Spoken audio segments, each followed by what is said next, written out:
luckily, on all this breaking news on a Friday night, from Marjorie Taylor Green resigning from Congress to that love fest that we all just witnessed inside the Oval Office, my top political sources are here on tonight's breaking news. And Harry Anton, you're laughing very loudly. John King, you've covered the White House. I mean, dang. Between that, because it is a big picture. It's not just what we saw in the Oval Office. I mean, that, with what we just learned in the last few moments, that Marjorie Taylor Green is out. I mean, if I told you a year ago that Trump and Zohran Mamdani would be like this, and Marjorie Taylor Green would be leaving Congress because of President Trump, you shared my gin and tonic. would have told me I was drinking. Look, it's great to be with you all because of our shared love and affection. To quote the mayor-elect of the world turned upside down. It's amazing. It's remarkable breaking news. Look, we have lived in an age of political disruption, really since the election of Obama, but especially since Trump and the MAGA movement came along. So on the one hand, we shouldn't be surprised by disruption and disaffection and things changing, and there's no real political parties have no real center anymore. I don't mean center in the middle of the electorate. I mean, they don't have any core because Trump has redefined the Republican Party. The Democratic Party's in a search and who are we mission right now. But this is still mind-blowing in the sense, let's start with Marjorie Taylor Green. My biggest question is, what next? She just broke with the president on the Epstein files and won. She says he is tone deaf on these affordability issues, and guess what? She's right. Maybe the president has a shift today with the mayor-elect of New York, but up until this point, that's why his approval ratings are in the tank. So she has said up to today that she was not going to run statewide in Georgia. You know, people roll their eyes and they laugh and they say, well, when I say, well, maybe she's going to run for president. But again, Donald Trump could never win the Republican nomination in 2016, and then he could never beat Hillary Clinton, of course, and he could never be president again after January 6th. Barack Obama's not going to be president of the United States. That's never going to happen. That's what they said then. Mamdani can't beat Cuomo and be the mayor of New York City. So we live in the age of improbable stories in our politics because the ground beneath everybody is shifting so much. I don't know what she's going to do next. I do know one thing. Number one, she's not going to stay quiet. You know her. That's who she is. So what she decides. And number two, this is a granular Washington issue. Speaker Johnson has less than one hand majority. When she goes away in January, that's another -1. I think it leaves them with +2 or +3. They don't get too much done heading into the midterm year anyway, but that's hard. To John's point about her not staying quiet, I mean, she released a 10-minute video explaining this. And in part of it, she says, loyalty should be a two-way street, and that we should be able to vote our conscience and represent our district's interests because our job title is literally representative. And America First should mean America. Hi, guys. Thanks for joining me. SotoCast here, John Soto. Just wanted to go over this, see what CNN was saying on the side of, however they spin things. But yeah, it has been a very interesting a couple of days in the Trump campaign. Obviously, Trump meeting Mamdani, just like they said, Marjorie Taylor Green throwing in the towel. Don't know exactly what that means. Don't know how that's going to play out. But obviously, she is not going to just dissolve.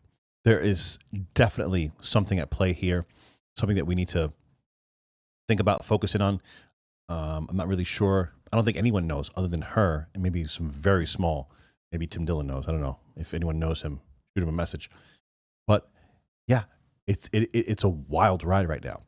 I mean, MTG, the fact that she is jumping ship right now, there has to be a massive thing at play here that we just don't see. Maybe some people that are smarter than me, maybe they see it. I don't know. But we are hopefully going to find out at some point, in some time. So let's take a look. Listen to how CNN spins it. First and only Americans first. And then she wrote this, and this is, she is directly calling out President Trump. She says, standing up for American women who were raped at 14, obviously they'd be girls, trafficked and used by rich, powerful men should not result in me being called a traitor and threatened by the President of the United States, whom I fought for. We are starting, in my opinion, to see the real world consequences of what we're seeing in the polling. That is actual cracks in Trump's Republican support. His net approval rating amongst Republicans is down over 20 points since January. We are seeing a president who had for months tried to ensure that the Epstein files were not going to be released, despite the fact that his approval rating on the Epstein files was south of 50%, despite the fact that the vast majority of Republicans wanted those Epstein files released. And more than that, what you saw was Marjorie Taylor Green playing a little bit of political punditry, right? Saying that the Republican Party is likely to lose the House of Representatives come 2026. That, of course, is what we see in all the polling data as well. This, in my opinion, has been the 10 worst days of polling that Donald Trump has had throughout his entire second term. And Marjorie Taylor Green resigning and stating what she did, in my mind, sort of puts the capstone on it, and also puts the capstone on a day in which the President of the United States met with Zohran Mamdani and that love fest. To quote the movie Tootsie, this is one nutty hospital. Jamal, I want to know what Democrats are thinking about this nutty hospital, as Harry so lovingly puts it. But we have David Urban here. David, I've been talking to a few Republicans tonight in the last 30 minutes since this got announced. They are genuinely stunned by this news from Marjorie Taylor Green.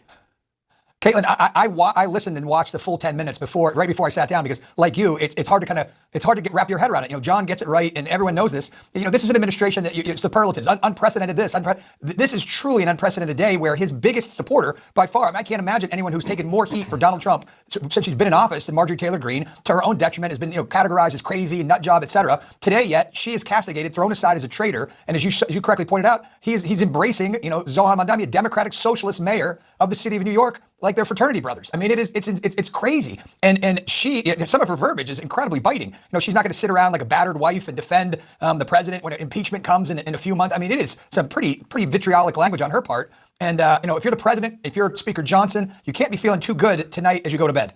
Yeah, David, her likening herself to a battered wife was very jarring, obviously, as you listen to that. But that's how she was essentially saying, because I think thing to drive home, and maybe she is running for office in 2028 or for who knows what. But I mean, this is a genuinely shocking moment, I think, for her in terms of the falling out and how hard that has hit her since this has happened. We talked to people close to her who were describing the death threats that were escalating and what this looked like, David. I mean, listen, it makes the Elon fight look like a pillow fight, right?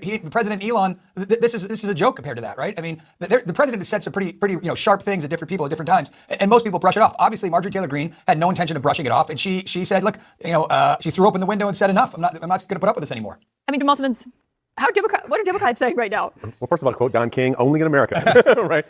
We all never thought anything like today was going to happen. I was on CNN on Sunday with Dana Bash when she was interviewed her. She was interviewing Marjorie Taylor Green, and I will tell you, everybody in the green room had their mouths open when she apologized for participating in the toxicity. Nobody expected her to do that, and now we see where this has led today. She's had a week of attacks. Jason Crow, I was just looking at online. Jason Crow has been publishing death threats that he's been getting because all those members and senators who came out and put that video out telling the military not to break the law have been now getting threats. So it's interesting that we're seeing the president and his party participating in the kind of violent, vitriolic stuff that we were all trying to disavow just a few. Man, amazing how you can still spin it that way. Yeah, it is a talent to be able to just to take something like we're talking about Marjorie Taylor Green. We're talking about what she's going through. We're talking about she did go on an apology tour on CNN. She was there with Dana Bash, and then to take that and to spin it and into Republicans being violent.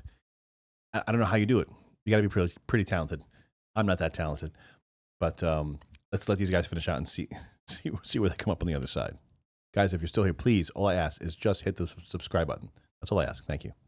Months ago. And so now we're seeing that coming from the president and his allies. And I think that's really tough. But then today, the president shows up with Zohran Mamdani, and he's like soft and cuddly. It's an amazing about face. Yeah, I have also Democratic Congressman Ro Khanna of California here with me. And Congressman, obviously Marjorie Taylor Greene was one of the Republican women who helped you and Thomas Massie get the Epstein bills into law this week. President Trump had to sign it because they held on and did that discharge petition. And obviously that is one of the huge areas where she broke with the White House in recent weeks and months. What's your reaction to this breaking news tonight that she's resigning from Congress in January? Well, first of all, she's shown a lot of courage on Epstein.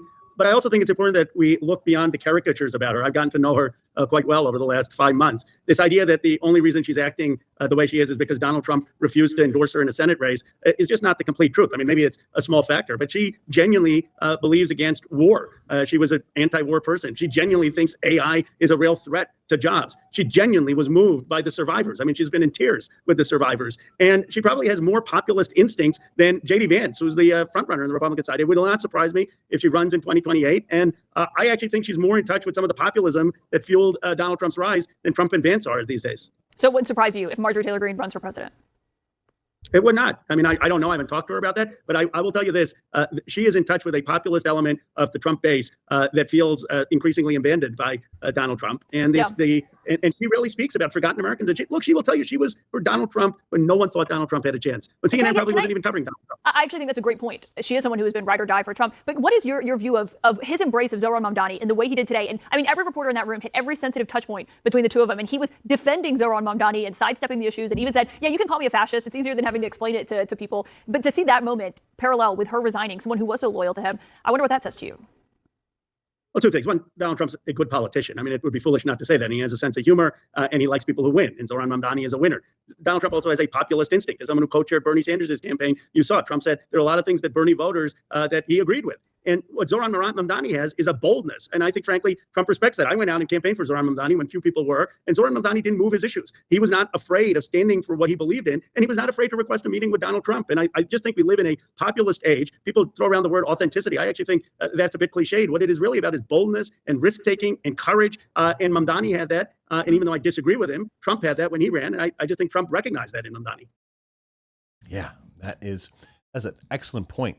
I mean, been getting because all those members something that I really thought about, but I mean, Trump has always been big on the, like loyalty thing. I mean, I guess essentially how he's viewing this is that MTG in pushing the Epstein thing went against him, so she wasn't being loyal. Therefore, he doesn't deserve any loyalty towards her. But man.